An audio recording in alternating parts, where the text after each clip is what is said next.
నమస్కారం N99 news కి స్వాగతం. హెడ్లైన్ చూద్దాం.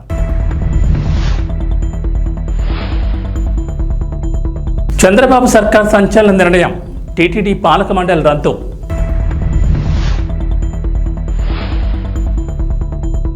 ఏపీకి కేంద్రం గుడ్ న్యూస్, ఆంధ్రప్రదేశ్కు కేంద్ర బడ్జెట్లో ప్రాధాన్యం.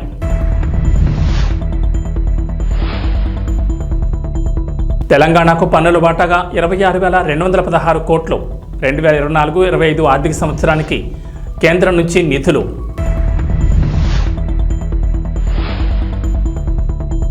ఏపీకి తెలంగాణకు రెయిన్ అలర్ట్, పలు జిల్లాల్లో భారీ వర్షాలు. తిరుమల తిరుపతి దేవస్థానం పాలక మండలి రద్దయింది. గత వైఎస్ఆర్సీపీ ప్రభుత్వం మొత్తం 24 మంది సభ్యులతో కూడిన పాలక మండలిని ఏర్పాటు చేసింది. వీరు కాకుండా 4 ఎక్స్ అఫీషియో మెంబర్లను కూడా నియమించారు. రాష్ట్రంలో కొత్త ప్రభుత్వం అధికారంలోకి రావడంతో టీటీడీ చైర్మన్గా ఉన్న భూమన కరుణాకర్ రెడ్డి ఇప్పటికే రాజీనామా చేశారు. తాజాగా 24 మంది సభ్యులు రాజీనామా చేయగా రాష్ట్ర ప్రభుత్వం వారందరి రాజీనామాలను ఆమోదించింది. ఈ మేరకు దేవాదాయ శాఖ ప్రత్యేక ప్రధాన కార్యదర్శి సత్యనారాయణ ఉత్తర్వులు జారీ చేయగా పాలక మండలి సభ్యుల రాజీనామాల ఆమోదంతో టీటీడీకి కొత్త చైర్మన్ను, బోర్డు సభ్యులను ప్రభుత్వం నియమించనుంది.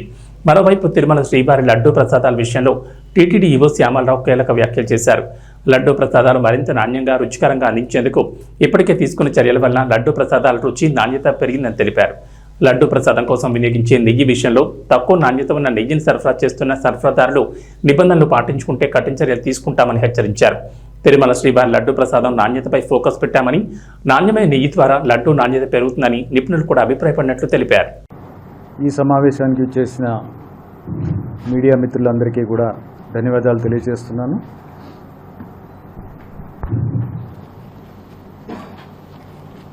గత నెల రోజులుగా లడ్డూ నాణ్యత పెంచడానికి ఏం చేయాలనేది టీటీడీ ఎక్సర్సైజ్ చేస్తుంది. దాంట్లో భాగంగా ఎక్స్పర్ట్స్ అందరితో, అలాగే లడ్డూ పోర్టు స్టాఫ్తో, ఇంతకుముందు చేసిన వాళ్ళు, లడ్డూ పోర్టులో పనిచేసిన వాళ్ళు, ఇంతకుముందు క్వాలిటీ చూసిన వాళ్ళందరితో కూడా కారణం ఏంటి, ఏం చేస్తే బాగుంటుంది, ఏం చేస్తే ఇంప్రూవ్ అవుతుంది క్వాలిటీ అనేది చర్చించడం జరిగింది. తర్వాత వాళ్ళు కొన్ని సజెషన్స్ ఇవ్వడం జరిగింది. దాంట్లో ముఖ్యంగా మనం వాడే నెయ్యి, కౌగి ఆవు నెయ్యి ఏదైతే వాడుతున్నామో ఆ క్వాలిటీ ఇంప్రూవ్ అవ్వాలి. ఆ క్వాలిటీ ఇంప్రూవ్ అయ్యేదాకా మనము ఏం చేసినా సరే పెద్దగా ఇంప్రూవ్మెంట్ ఉండదు అనేది వాళ్ళు చెప్పడం జరిగింది. ఆ విధంగానే కొన్ని శాంపిల్స్ తయారు చేస్తే అది కరెక్టే. సో తర్వాత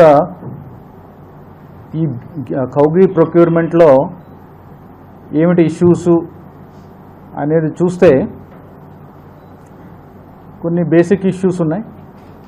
వాటిని అడ్రస్ చేస్తే కానీ మనకి కౌగి అనేది క్వాలిటీ అనేది ఇంప్రూవ్ కాదు. ముఖ్యమైనది ఏంటంటే మనకి ఇక్కడ ల్యాబ్ ఫెసిలిటీ సరిగ్గా లేకపోవడం అనేది ఒక ముఖ్యమైన లోపం.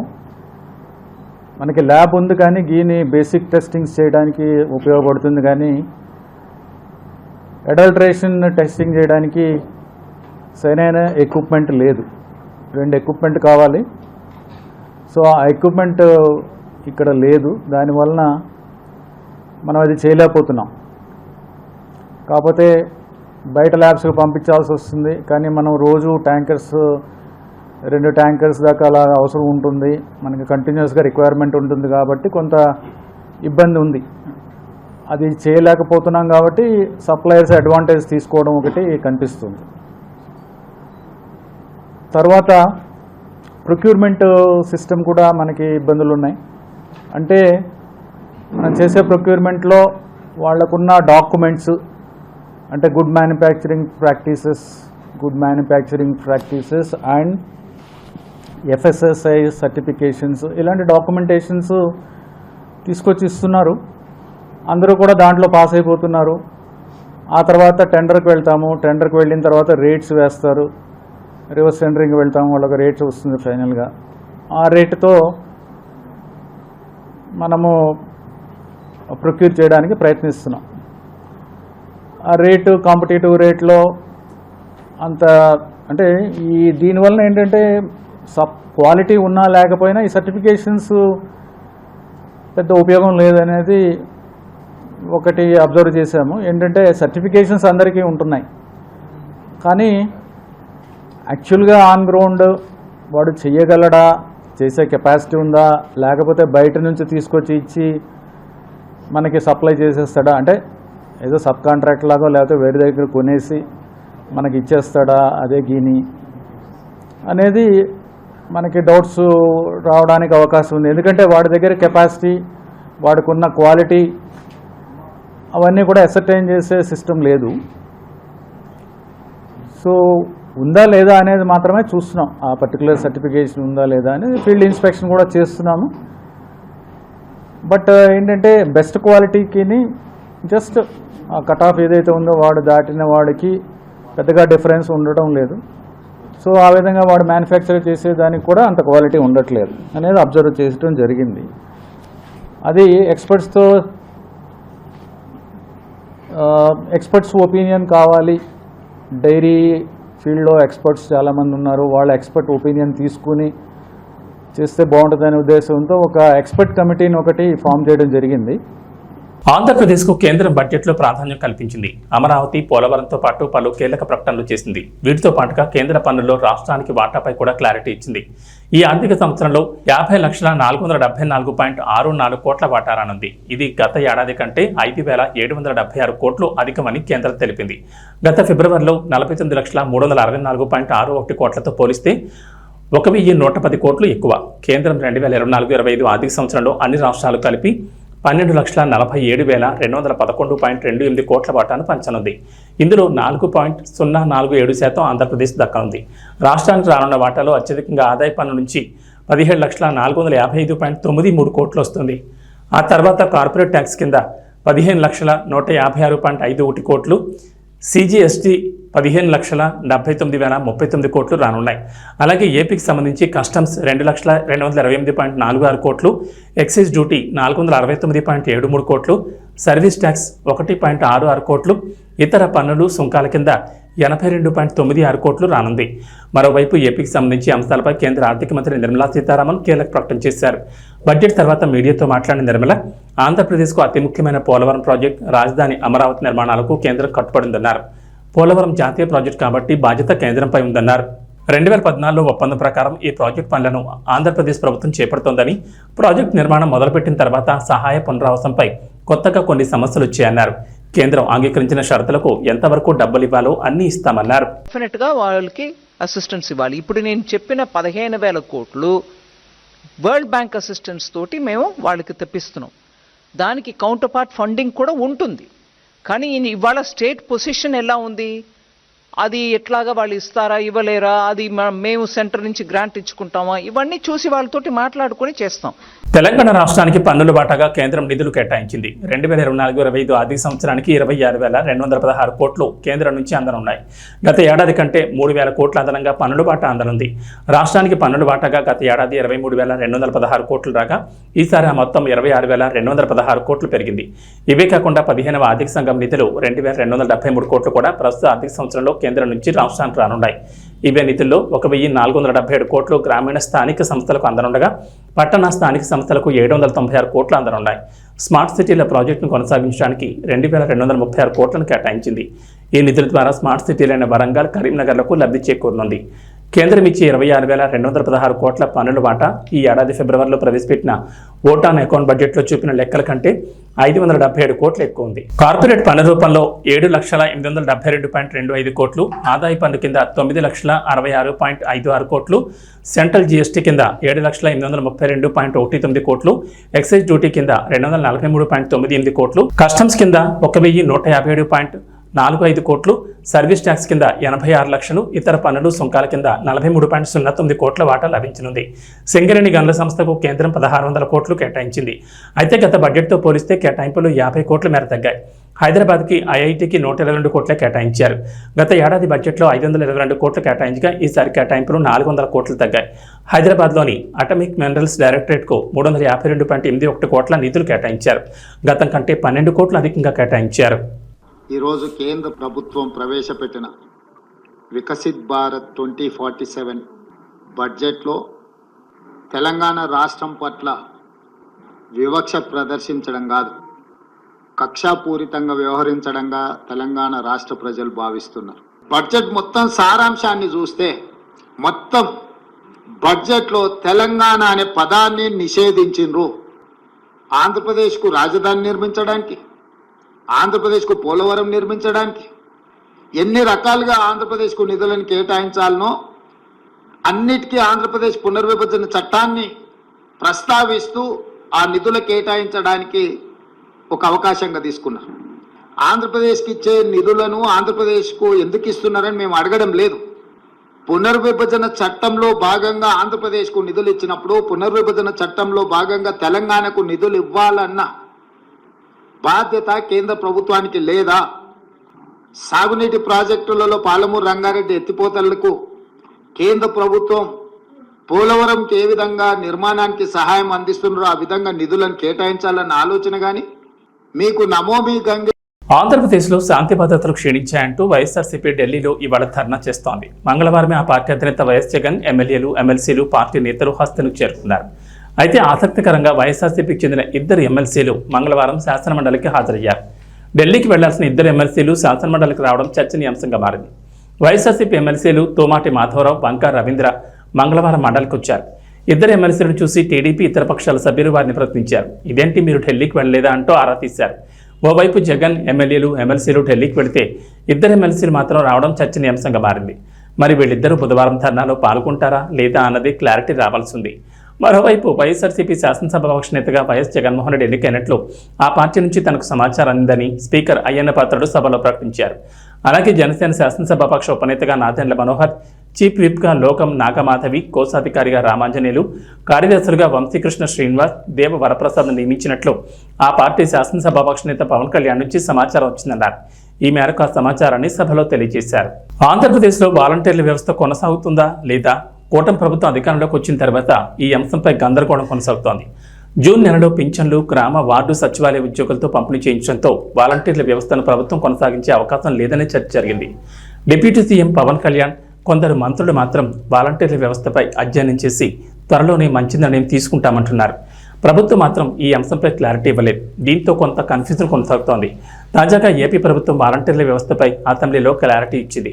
రాష్ట్ర వ్యాప్తంగా గ్రామ వార్డు సచివాలయాల పరిధిలోని వాలంటీర్లకు వేతనాలు పెంచే ప్రతిపాదన ప్రభుత్వం దగ్గర ఉందని క్లారిటీ ఇచ్చారు.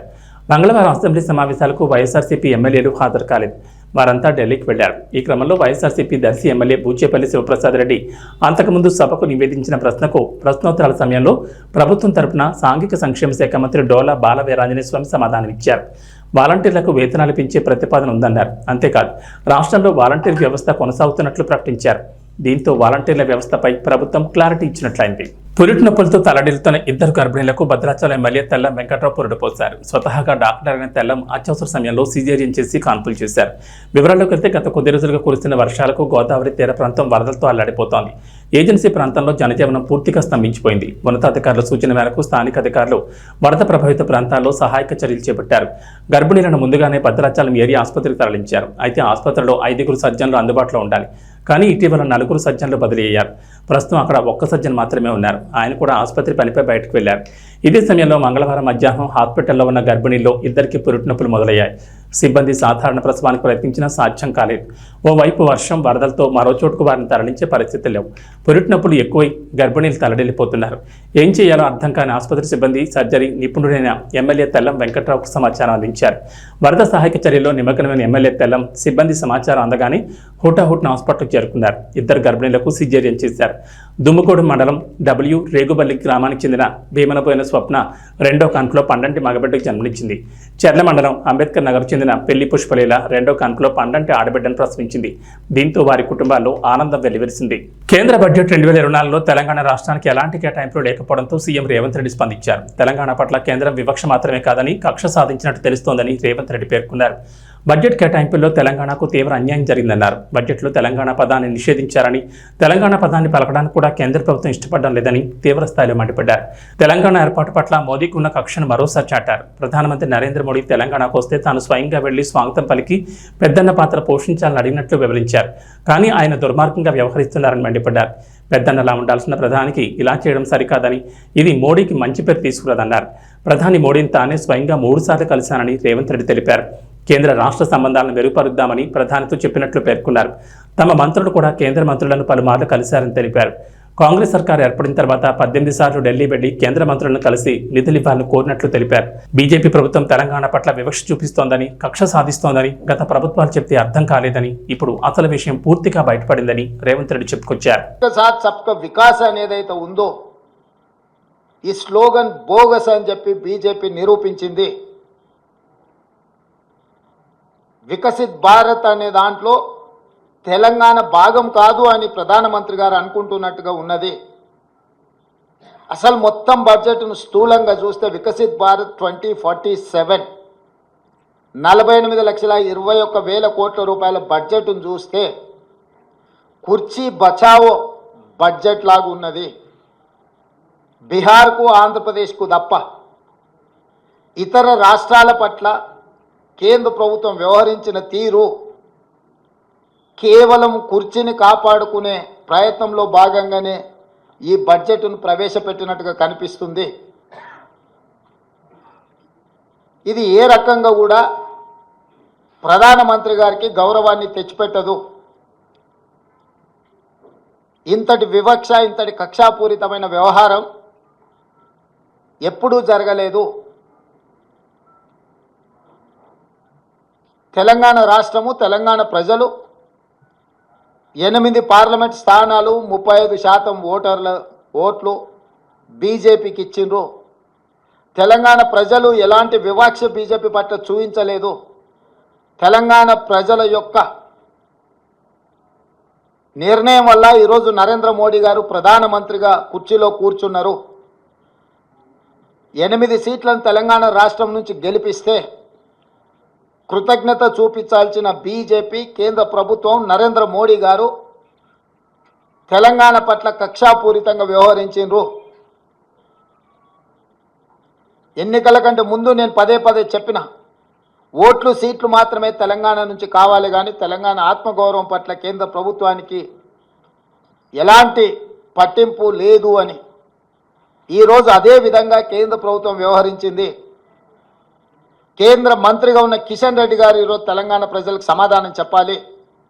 బీజేపీ అధ్యక్షుడిగా నరేంద్ర మోడీ గారి మంత్రివర్గంలో యూనియన్ క్యాబినెట్ మినిస్టర్గా కిషన్ రెడ్డి గారు బాధ్యత వహించాలి. తెలంగాణకు జరిగిన అన్యాయానికి తెలంగాణ ప్రజలకు క్షమాపణ చెప్పి తక్షణమే మోడీ మంత్రివర్గం నుంచి తప్పుకోవాలి కిషన్ రెడ్డి గారు. ఇంతటి వివక్ష ఎప్పుడూ జరగలేదు. కేవలం కుర్చీ కోసం మౌనంగా ఉండడం ఇది సమంజసం కాదు. కిషన్ రెడ్డి గారు ఈరోజు తెలంగాణకు బయ్యారం ఉక్కు కర్మాగారం, Kazipet railway coach factory, IIM, ప్రతి రాష్ట్రంలో ఐఐఎం ఉంది. మేము ఐఐఎం కావాలి తెలంగాణ రాష్ట్రంలో లేదు అనిస్తే ధర్మేంద్ర ప్రధాన్ గారు నాకు లేఖ రాశారు, మీ రాష్ట్రానికి ఐఐఎం ఇవ్వము అని. భారతదేశంలో ప్రతి రాష్ట్రంలో విద్యార్థులు చదువుకోవడానికి ఐఐఎంలు ఉన్నప్పుడు తెలంగాణ రాష్ట్రానికి ఎందుకు ఇవ్వరు? నేను ప్రధానమంత్రి గారిని కలిసి స్వయంగా ఐఐఎంకు లెటర్ ఇస్తే ప్రధానమంత్రి గారు సంబంధిత శాఖ మంత్రికి పంపిస్తే ధర్మేంద్ర ప్రధాన్ గారు నాకు లేఖ రాసిండ్రు 3 రోజుల క్రితం, మీ తెలంగాణ రాష్ట్రానికి ఐఐఎం ఇవ్వము అని. ఎందుకు ఇవ్వరు? ఐఐఎం మనకి ఇవ్వనప్పుడు కిషన్ రెడ్డి గారు ఎందుకు కొనసాగుతున్నాడు కేంద్ర మంత్రిగా? పాలమూరు రంగారెడ్డి ఎత్తిపోతలకు కేంద్ర ప్రభుత్వం ఎందుకు నిధులు ఇవ్వను అంటుంది? పోలవరం నిర్మాణానికి 1000 కోట్ల రూపాయలు ఇచ్చే కేంద్ర ప్రభుత్వం ఎందుకు పాలమూరు రంగారెడ్డి ఎత్తిపోతలకు కేంద్ర ప్రభుత్వం ఆర్థిక సహాయం చేయనంటుంది? అమరావతి నిర్మాణానికి 1000 కోట్ల రూపాయలు ఇస్తా అంటున్న కేంద్ర ప్రభుత్వం హైదరాబాద్ నగరంలో మెట్రో విస్తరణకు కానీ, మూసీ రివర్ డెవలప్మెంట్ ఫ్రంట్కు కానీ, రీజనల్ రింగ్ రోడ్ కోసం కానీ వరంగల్లో, ఆదిలాబాదులో ఏర్పాటు చేయాలనుకుంటున్న ఎయిర్పోర్టులకు ఎందుకు ప్రత్యేకంగా నిధులు ఇవ్వరు అని చెప్పి కేంద్ర ప్రభుత్వాన్ని తెలంగాణ రాష్ట్ర ప్రభుత్వం ప్రశ్నిస్తున్నది. పాన్ ఇండియా స్టార్ ప్రభాస్ ప్రధాన పాత్రలో నటించిన కల్కి 2898 AD బాక్సాఫీస్ దగ్గర ప్రబంధన సృష్టిస్తోంది. ఇప్పటికే ఈ చిత్రం 1000 కోట్ల క్లబ్లో చేరిన సంగతి తెలిసిందే. ఇక డీసెంట్ ఆక్యుపెన్సీతో థియేటర్లలో 25 రోజులు కూడా పూర్తి చేసుకుంది. ఈ mytho science fiction drama Amitabh Bachchan, Kamal Haasan వంటి దిగ్గజ నటులతో యంగ్ డైరెక్టర్ నాగ్ అశ్విన్ తెరకెక్కించిన ఈ విజువల్ వండర్ ఆడియన్స్ ను బాగా ఆకట్టుకుంటోంది. బాహుబలి 2 తర్వాత ప్రభాస్ కి మళ్ళీ ఆరెంజ్ బ్లాక్ బస్టర్ ఇచ్చింది మాత్రం ఈ సినిమానే. మరి అలాంటి ఈ చిత్రంలో బాహుబలి 2లో కొన్ని సీన్లు ఉన్న సంగతిని మీరు గమనించారా? బాహుబలి 2లోని యాక్షన్ సీన్లు ఆడియన్స్ కి గూస్ బంప్స్ తెప్పించేలా ఉంటాయి. ఇప్పటికీ ఎన్నిసార్లు చూసినా మళ్ళీ చూడాలనిపిస్తుంది. అలాంటి సినిమాలోని కొన్ని ఐకానిక్ యాక్షన్ సీన్లను కల్కిలో రిక్రియేట్ చేశారు నాగ్ అశ్విన్. ముఖ్యంగా కల్కి 2898 AD క్లైమాక్స్ లో వచ్చే చివరి 15 నిమిషాలు బాహుబలి 2 రిఫరెన్స్ సీన్లు కనిపిస్తాయి. బాహుబలి 2ని ఆడియన్స్ ఎంతగా ఎంజాయ్ చేశారో కల్కిలో ఈ యాక్షన్ సీన్లను కూడా అదే రేంజ్ లో చూశారు. మొత్తం 5 సీన్లు కల్కిలో రీక్రియేట్ చేశారు నాగ్ అశ్విన్.